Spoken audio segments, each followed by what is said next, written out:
Let's take a look at how to replace a knife in a PMR.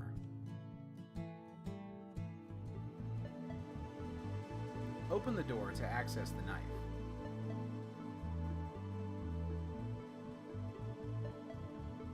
Remove the bolts holding the knife clamps.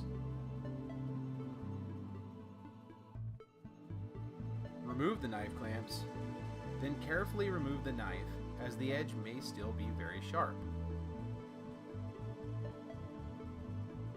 Some things to look for are chips or bent edges. Erosive wear can also be a problem. Make sure the knife seat is clean. Now slide the new knife into place, close to the rotor but not touching.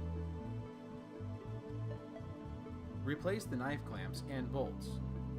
Don't tighten the bolts down all the way.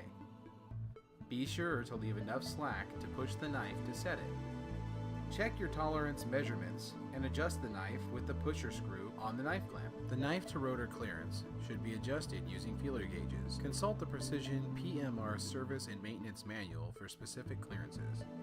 Once you have found the correct setting for the knife, torque the bolts on the knife clamps to 75 to 100 foot-pounds. Verify again that the clearance is correct. Close the door and replace the bolts to secure the door.